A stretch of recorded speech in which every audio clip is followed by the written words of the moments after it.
Hai Sobat Publik. Jadi, pada tanggal 19 sampai 20 November 2025, kami mahasiswa dari UNP Departemen Ilmu Administrasi Negara sedang melakukan kegiatan KKL terintegrasi di Bukit Tinggi. Di sana, kami mengunjungi 3 instansi. Ada RRI Bukit Tinggi, Balai Kota Bukit Tinggi, dan PPSDM Kementerian Dalam Negeri Regional Bukit Tinggi. 2 hari yang super duper seru. Yuk, ikuti kami lihat apa aja yang udah kami pelajari di ketiga instansi ini.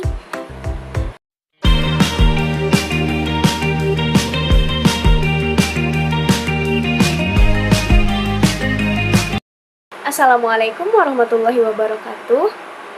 Jadi, instansi pertama yang kita kunjungi adalah RRI Bukit Tinggi. Apa sih RRI itu? Jadi, kepanjangan dari RRI adalah Radio Republik Indonesia. Nah, di sana kita dapat penjelasan lengkap tentang bagaimana lembaga penyiaran publik bertransformasi di era digital. Jadi, mereka mempunyai konsep 3M yang ternyata menjadi kunci bertahannya RRI di era persaingan konten modern. Nah, jadi apa sih 3M itu? Yang pertama, multimedia. Multimedia ini adalah bagian yang fokus untuk membuat konten. Bukan cuma sekedar audio seperti radio zaman dulu, tapi sekarang sudah ada foto, video, desain grafis, bahkan berita digital. Intinya, RRI yang sekarang bukan cuma sekedar audio, tetapi sudah bertransformasi menjadi media yang multiformat. Yang kedua, ada multi-channel. Nah, bagian ini adalah bagian yang mengatur bagaimana suatu konten itu didistribusikan. Mereka mempunyai portal yang dinamakan rri.co.id. Nah, di sanalah tempat konten lengkap dari RRI ini. Kalau misalnya di media sosial, mereka hanya membuat video-video potongan pendek seperti yang biasa kita lihat di Reels, TikTok, atau YouTube Short. Jadi mereka ini tetap menyesuaikan gaya konsumsi masyarakat sekarang yang punya selera video singkat dan visual. Yang ketiga, ada multiplatform, yaitu RRI Digital, aplikasi resmi dari RRI. Di sini kita bisa akses siaran langsung, konten berita, rekaman, dan berbagai fitur interaktif lainnya. Ini bukti bahwa lembaga penyiaran juga harus mengikuti perkembangan teknologi. Kemudian, pancaran dari RRI Bukit Tinggi ini mencakup 8 kabupaten atau kota di Sumatera Barat. Ada Bukit Tinggi, Agam, Padang Panjang, 50 kota, Payakumbuh, Tanah Datar, Pasaman, dan Pasaman Barat. Nah, yang bikin kita kagum, salah satu pemancarnya itu terletak di Gunung Singgalang di ketinggian 2877 mdpl. Sebenarnya, power pemancar dari RRI ini 2500 watt, tetapi yang dipakai hanya 1000 watt, dan itu saja sudah sampai kuat ke Pekanbaru. Jadi cakupan pancaran dari RRI ini sangat luas, bahkan sampai lintas provinsi. Kemudian RRI Bukit Tinggi ini masih menghadapi beberapa tantangan. Yang pertama datang dari gangguan teknis yang sering dialami, yaitu di bagian listrik dan juga internet. Tetapi gangguan ini masih bisa diperbaiki langsung oleh pihak RRI Bukit Tinggi. Yang kedua, datang dari gangguan yang tidak bisa diperbaiki langsung dari RRI Bukit Tinggi, tapi harus dari pusat, misalnya suara streaming yang hilang. Nah, ketahuannya dari DM Instagram para pendengar, kemudian dilaporkan ke RRI Bukit Tinggi, di RRI Bukit Tinggi diproses, kemudian dilaporkan ke pusat. Kemudianlah baru diperbaiki. Kemudian ada juga gangguan dari infrastruktur yang masih terbatas. Jadi di RRI Bukit Tinggi ini peralatannya masih banyak yang masih seadanya karena anggaran digitalisasinya yang belum maksimal.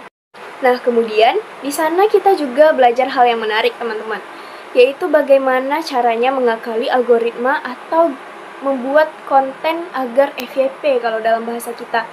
Jadi, pihak RRI ini bukan cuma sekedar hoki, tetapi ternyata mereka sudah membaca datanya setiap bulan. Misalnya, jika ada konten yang rating penontonnya tinggi, mereka bakal buat ulang lagi dengan 2 strategi.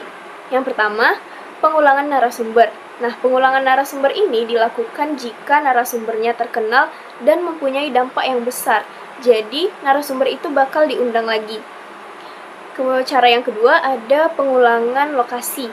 Nah, pengulangan lokasi ini dilakukan jika lokasi syutingnya menarik atau mempunyai tokoh lokal yang terkenal. Jadi otomatis orang-orang akan menyebarkan kontennya demi kebanggaan daerahnya. Jadi, pihak RRI Bukit Tinggi ini masih terus bereksperimen tentang berbagai tema konten. Tidak semuanya berhasil. Ada yang zonk dan ada juga yang viral. Tetapi proses analisis rutin inilah yang membuat mereka tetap relevan. Jadi, sebagai mahasiswa administrasi publik, kita belajar bahwa pelayanan informasi itu juga masih tetap butuh kreativitas, data, dan juga adaptasi. Sekian penjelasan materi dari saya. Bye-bye semuanya.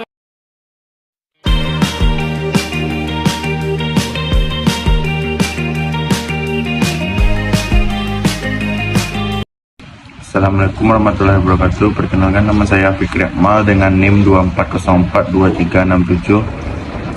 Baiklah, di sini saya akan menjelaskan dari Dinas Komunikasi dan Informatika, yang narasumbernya adalah Bapak Ahmad Syah Eskom. Diskominfo merupakan perangkat daerah yang memiliki tugas strategis dalam memfasilitasi komunikasi publik, pengelolaan teknologi informasi, persandian atau keamanan informasi, serta statistik sektoral. Keberadaan Diskominfo sangat penting dalam mewujudkan pemerintahan yang modern, transparan, serta berbasis digital sesuai tuntutan era SPBE atau sistem pemerintahan berbasis elektronik. Urusan yang ditangani Diskominfo secara umum ada 4 urusan pemerintah daerah, yaitu yang pertama bidang komunikasi, mengelola informasi publik, mengkoordinasikan publikasi kebijakan pemerintahan daerah, serta membina hubungan dengan media. Yang kedua bidang informatika, yaitu menyelenggarakan infrastruktur TIK pemerintah daerah, pengembangan dan pemeliharaan aplikasi pemerintahan. Yang ketiga yaitu bidang statistik, mengelola data statistik sektoral, penyediaan data untuk perumusan kebijakan dan sinkronisasi data antara perangkat daerah. Yang keempat bidang persandian, pengamanan informasi strategis pemerintah, pengelolaan enkripsi, tanda tangan digital, dan keamanan cyber. Struktur organisasi Diskominfo. Secara struktural, Diskominfo dipimpin oleh yang pertama Kepala Dinas, memimpin penyusunan kebijakan, perencanaan strategis hingga pemasaran program. Yang kedua, pejabat administrasi, Sekretaris Dinas, Kepala Bidang. Yang ketiga, pejabat pengawas, yaitu Kepala Seksi, mengkoordinasikan kegiatan teknis operasional di bidang kerja masing-masing. Yang keempat, pejabat fungsional, yaitu melaksanakan pekerjaan keahlian tertentu seperti pranata komputer, statistik, dan profesi fungsional lainnya. Yang kelima, staf, mendukung kelancaran tugas administratif dan teknis pada masing-masing unit kerja. Fungsi strategis Diskominfo antara lain yaitu yang pertama, perumusan kebijakan informasi publik, mengatur tata kelola informasi yang transparan, menentukan standar layanan informasi ke masyarakat, serta menyediakan kanal komunikasi publik resmi. Yang kedua, penyelenggaraan SPBE, yaitu menjamin integrasi sistem dan aplikasi, peningkatan indeks SPBE daerah, dan pengembangan government service berbasis digital. Yang ketiga, pengawasan dan pengelolaan TIK, monitoring jaringan aplikasi dan keamanan sistem, mengawasi penggunaan TIK pada seluruh OPD. Yang keempat, pengelolaan dan integrasi data, menyediakan data yang valid dan akurat melalui satu data Indonesia, sinkronisasi data internal dan eksternal pemerintah daerah.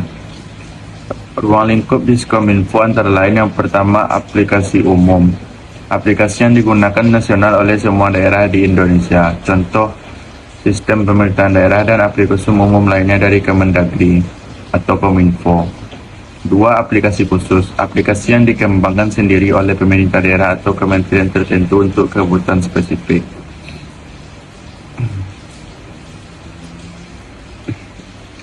Dalam menghadapi ancaman keamanan informasi, Diskominfo perlu menerapkan strategi berikut. Yang pertama, memperbaiki SPBE dan tata kelola TIK. Yang kedua, melakukan pelatihan dan peningkatan kapasitas SDM. Yang ketiga, optimalisasi pelayanan dan pengawasan. Yang keempat, kolaborasi dengan BSSN, Kominfo, dan instalasi terkait. Secara keseluruhan, Diskominfo memegang peranan vital sebagai jantung digital pemerintahan daerah. Dengan kemampuan manajemen informasi, integrasi data, keamanan cyber, serta penyediaan layanan publik berbasis digital, Diskominfo berkontribusi besar dalam membangun pemerintahan yang lebih transparan.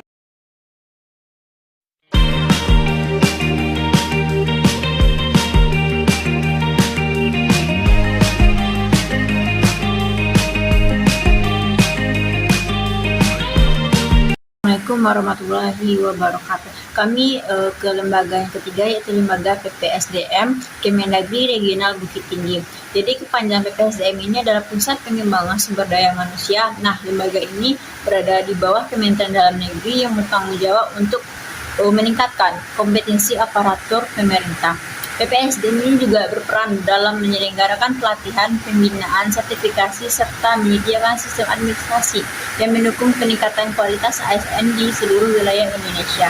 Nah, tujuan utamanya yaitu adalah untuk memastikan aparatur memiliki kompetisi, etika, dan kinerja yang sejalan dengan kebutuhan pelayanan publik. Nah, lembaga ini juga memiliki fungsi dan perannya, yaitu yang pertama yaitu untuk pengembangan kompetisi APDN. PPSDM menggerakkan pelatihan teknis, manajerial, dan fungsional untuk membekali ASN-nya sesuai dengan tuntutan pekerjaan. Pelatihan ini mencakup dasar CPNS, diklat teknis, pemerintahan, kepemimpinan, hingga sertifikasi jabatan tertentu. Nah, yang kedua yaitu pelaksanaan uji kompetensi. Lembaga ini menilai kemampuan ASN melalui asesmen. Hasil uji kompetensi menjadi dasar promosi jabatan, menjadi dasar untuk peningkatan kinerja aparatur. Nah, yang ketiga yaitu adanya penyusunan kurikulum dan standarisasi pelatihan. Dari PPSDM ini membuat kurikulum pelatihan agar pelaksanaan diklat memiliki standar yang sama di seluruh unit Kemendagri. Nah, yang keempat itu adanya pembinaan dan pendampingan.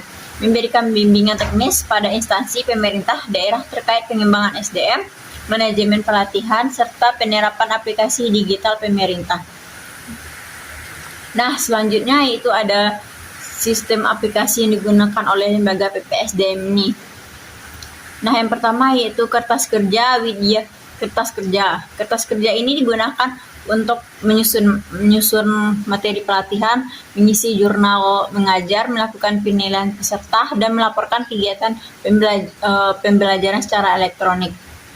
Nah, selanjutnya ada aplikasi Si Adek Rangga, yaitu di mana aplikasi ini memiliki pendataan diklat yang memuat data peserta pelatihan, adanya jadwal dan materi, adanya hasil evaluasi pelatihan, dan dokumentasi kegiatan.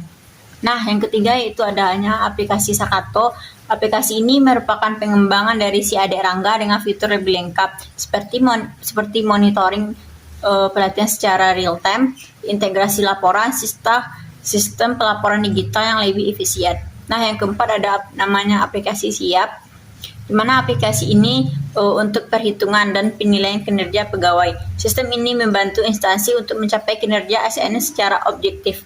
Nah, selanjutnya ada Sikerja PPSDM BKT.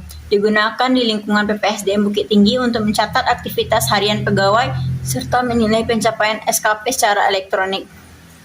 Nah, yang keenam ada aplikasi Srikandi, aplikasi nasional untuk pengelolaan surat elektronik. Digunakan untuk mencatat surat masuk dan keluar, mengarsipkan dokumen digital, dan mendiposisikan surat secara elektronik, dan memenuhi standar nasional kearsipan ANRI. Nah, selanjutnya adalah e-office, di mana aplikasi administrasi negara perkantoran digital untuk mendukung persuratan, penerbitan nota dinas, pengarsipan dokumen, dan koordinasi antar bagian secara online. Nah, peran strategi PPSDM dalam pelayanan publik adalah PPSDM memiliki kontribusi penting dalam menyiapkan aparatur yang kompeten dan adaptif, serta mengembangkan inovasi pembelajaran berbasis digital dan mendukung implementasi SPBE di instansi pemerintah. Sekian materi dari saya, terima kasih. that you left.